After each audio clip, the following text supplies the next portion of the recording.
What up, YouTube? Knowledge of self-determination. So, I want to talk about something. Many of you may be aware of this, and likewise, many people may not necessarily be aware of this. And I'm not stating this as fact, but I'm saying that I believe this is the direction that things are going because of the actions that have taken place throughout history up to this point. We, as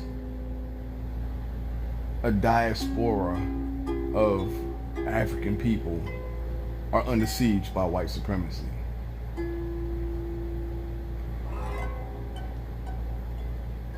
We foundational Black Americans are definitely a target, and that's the only experience that I can speak to. I know a lot of our brothers and sisters on the continent in many countries are in very bad ways because of white supremacy. But because I don't have first-hand knowledge of those experiences, I can only speak on those that I do have first-hand knowledge of. But it's bad for us globally.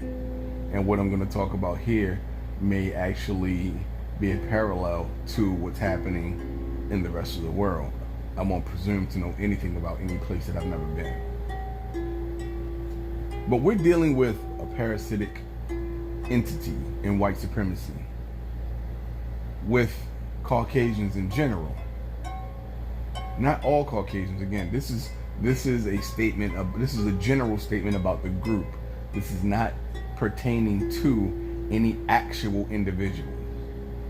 You know, it is human nature to learn from others, to assimilate knowledge and information, and then make it a part of your own knowledge base, a part of your own lexicon.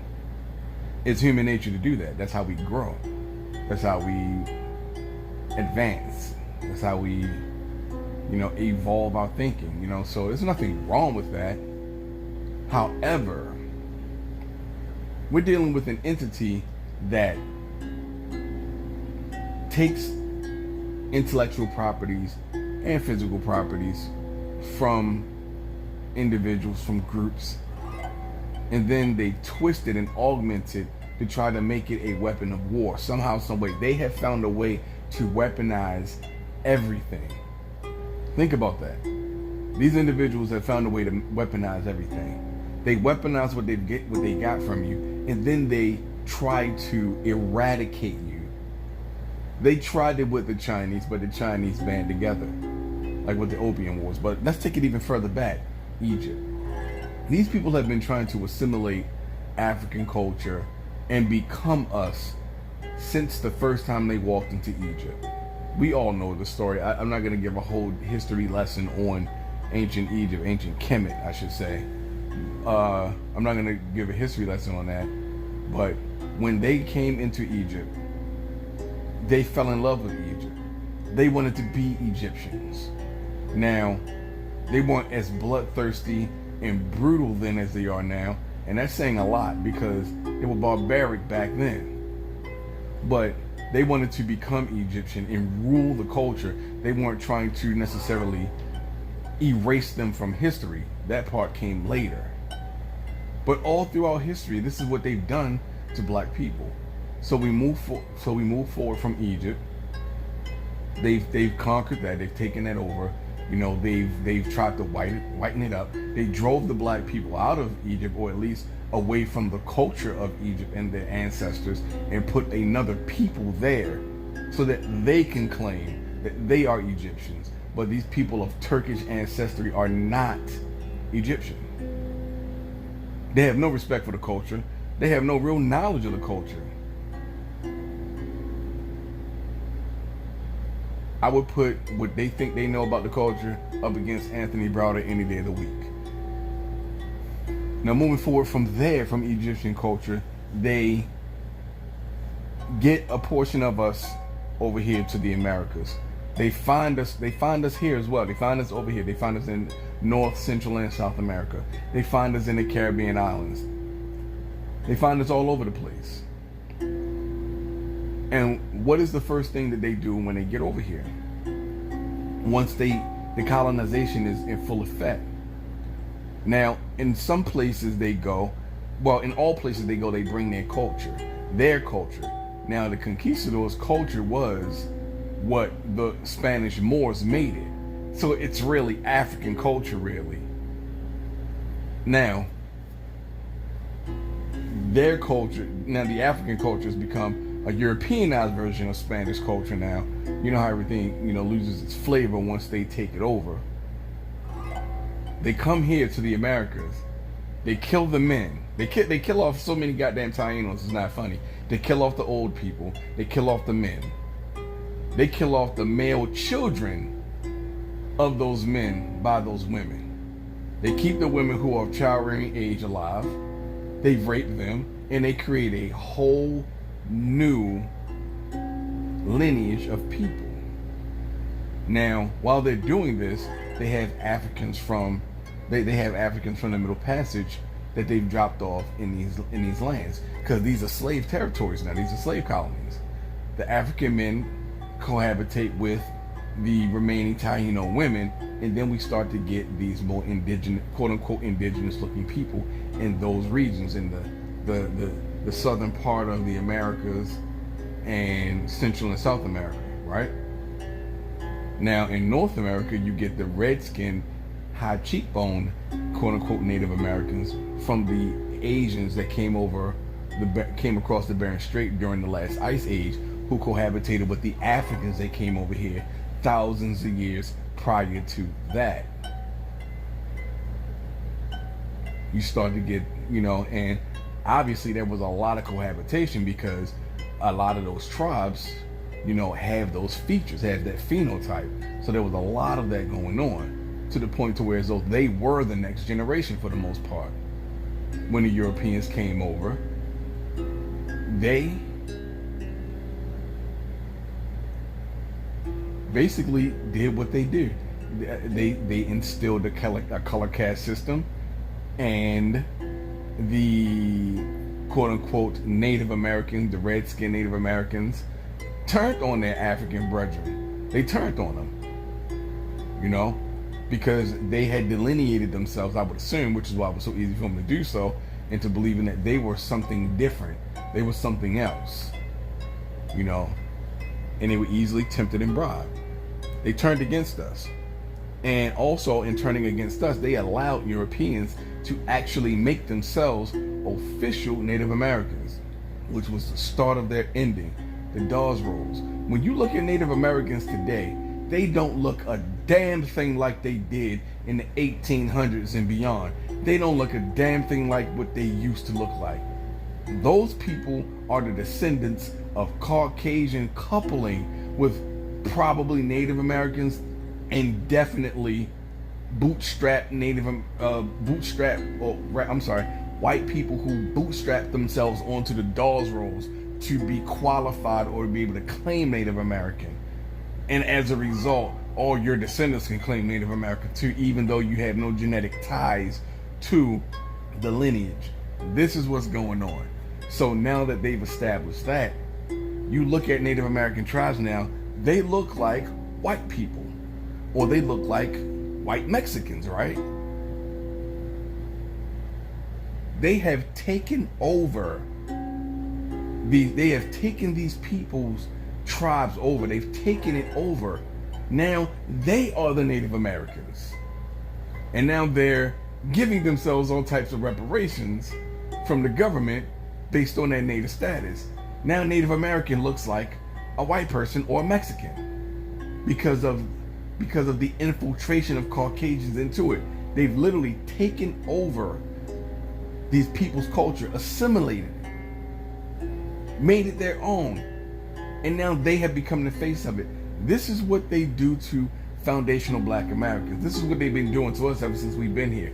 Everything they do, they take it, they assimilate it, they make it their own, and they push us to the back burner. They kill off our artists so that they can take the rights to their art, so they can take their intellectual properties. Whitney Houston, Prince, Michael Jackson, Sam Cooke. This is what they do to our people. And this is what they're doing to us now. They are trying to erase us from history. This is what they've always done. Look, think about it. Look at music. Look at music. Out of our spirituality and our gospel music was born the American genres of music. Country music came from us. Rock and roll came from us. Everything, every form of music in America that you think belongs to white people was in our hands first. White people can't help to like the things that we do. They just don't like the fact that we do it. And for the plain, and here's, understand this is very simple when it comes to these people. It's very simple. They don't like us because they are not us. That's it. That's really it. That's the gist of it. They hate us because they ain't us. And they're able to victimize us because we're poor. It's literally that simple. This is what they've been doing. They've just perfected their techniques. The sterilization of black women, the killing of black babies, black women dying during childbirth, babies don't, infant mortalities, the sterilization of black men with syphilis being injected into them during the Tuskegee experiments. I mean, Planned Parenthood offices in every inner city where there's a majority black population. You know what I'm saying? These people have contributed to millions of black deaths. White supremacy has contributed to over 1 billion deaths ever since they started their conquest to take over the world. And I got that number from Dr. John Henrik Clarke. I believe it was one of the great elders. I'm going to say Dr. John Henrik Clarke or Dr. Ben. I could be wrong on both those accounts, but I got it from one of our great historian ancestors. That's a lot of people. That's a lot of people to murder. This is what's happening to us right now. Look at what they're doing to hip hop. Now they're making white people the face of hip hop. It's happening slowly but surely. R&B, they pretty much almost taking that from us too. You know what I'm saying? And this assault from Fat Joe and Busta Rhymes to help assist white supremacy in taking hip hop from us is despicable. It really is despicable. Seriously, it's despicable. They deserve all of our disrespect collectively. You're trying to assist the enemy of everyone in taking something from us. And this is another key tactic. They use the tethers. They use the immigrant class people, or the people who are descendants of immigrants, which usually makes them tethers. They use them to drive a wedge. They use them to combat us on their behalf. All they see is a benefit for themselves. They ignore white supremacy as long as they get a seat at the white supremacist table. That seat allows them to victimize us and get away with it scot-free. That's the seat. That's it. And right now, benefits and goodies and giveaways until they've completely beaten us down and decimated us. And then they'll really go full force in who they really are. They're never going to really stop. And that's kind of part of what you got to give up. You can't complain about what we do to you. Now, this is white supremacy saying to the tethers and the immigrants, you don't get to complain about what we do to you, because we are the supreme law of the land here. We can do whatever the fuck we want. We'll allow you to victimize them also, but you don't get to be protected from us, so stay in your lane. And they kowtow, they bow, they scrape, they lick the bottom of their boots and lick the excrement off their heels just so they can get a seat at the white supremacist table. You can get a house, you can get a job, they might cut you a check. But you'll never be them. You'll just be their guard against us. And then when they get tired of you and find a new class of people that they can keep their foots inserted in their asses, they'll get rid of you the same. They're already setting the stage to make that possible. They're already setting that up. You just have to pay attention and read between the lines, and you'll see this. Erasing us from history, trying to take our culture from us, our music, which is a part of our culture, the way we dress, the way we move, everything. They are a very, very sad imitation of what we are, but yet they are imitating it. Taking this out of history books, social studies books. They're taking us out of history. They're replacing they're not replacing the things that we've done with anything, and if they are, they're replacing it with the white person or someone who's not black. But they're erasing us from history, erasing our accomplishments from history. They are revising history, making white supremacy seem really not that bad. It's more of a social change, social justice thing than anything, right? This is what they are doing. The whole benign neglect policy, killing off any black person who they deem would be someone who could galvanize the people and bring them together for revolution. Anyone who gives off that energy, watch yourself, because this is their goal. They want to get rid of us. See, the only reason to erase a person from history and make the attempt to take their culture away from them, that's one of the steps to erasing us off the planet.